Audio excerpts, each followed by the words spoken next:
पूरे यूरोप में अचानक इस्लाम को लेकर नफरत बढ़ती जा रही है। कहीं पर इस्लाम की पवित्र किताब कुरान को जलाया जा रहा है, तो कहीं मुस्लिम देशों से आए शरणार्थियों को देश से निकालने की मांग हो रही है। फ्रांस में हुए दंगों के बाद तो यूरोप के कई देशों ने यहां तक बोलना शुरू कर दिया कि मुस्लिम देशों के शरणार्थी उनके देश पर कब्जा करना चाहते हैं। यूरोपीय देशों को लग रहा है कि शरणार्थियों की वजह से उनके देश में कट्टरता बढ़ गई है।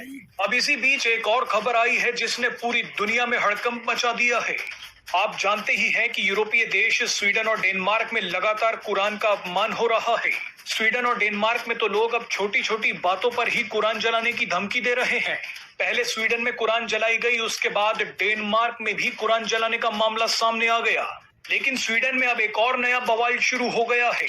स्वीडन में कुरान जलाने की घटनाओं के बाद धार्मिक पुस्तकों को जलाने के लिए आवेदन की लंबी लाइनें लग गई हैं।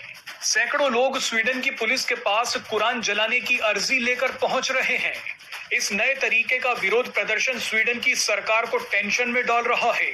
हैरानी की बात देखिए कि कानून ऐसा है कि अगर स्वीडन की पुलिस कुरान जलाने की अनुमति दे देती है तो स्वीडन की सरकार भी इसमें कुछ ज्यादा नहीं कर पाती। स्वीडन के प्रधानमंत्री ने कहा है कि ऐसे निर्णय पुलिस लेती है, मैं नहीं। स्वीडन के पीएम ने कहा कि अगर पुलिस ने कुरान जलाने की अनुमति दे दी तो देश पर एक बड़ा खतरा आ जाएगा। यानी स्वीडन की सरकार पुलिस के मामलों में दखल ही नहीं दे पा रही है। आपको यहाँ एक और हैरान करने वाली बात बता दें कि अगर स्वीडन की सरकार और पुलिस दोनों ही कुरान जलाने से मना कर देती हैं, तो कोई भी व्यक्ति स्वीडन की कोर्ट में जाकर अनुमति मांग सकता है।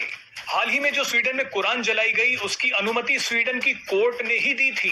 पुलिस ने सलमान मोमिका नाम के व्यक्ति को कुरान जलाने से मना कर दिया था, लेकिन ये व्यक्ति स्वीडन की कोर्ट में पहुंच गया और इसे स्वीडन की राजधानी स्टॉकहोम की एक बड़ी मस्जिद के सामने कुरान जलाने की इजाजत दे दी गई।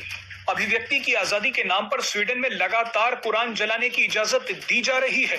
अगर ऐसा ही चलता रहा तो एक बड़ा संकट पैदा हो सकता है। स्वीडन और डेनमार्क में जो हो रहा है उसने मुस्लिम देशों को हिलाकर रख दिया है। कई मुस्लिम देश इसे रोकने के लिए आपातकालीन बैठक कर रहे हैं।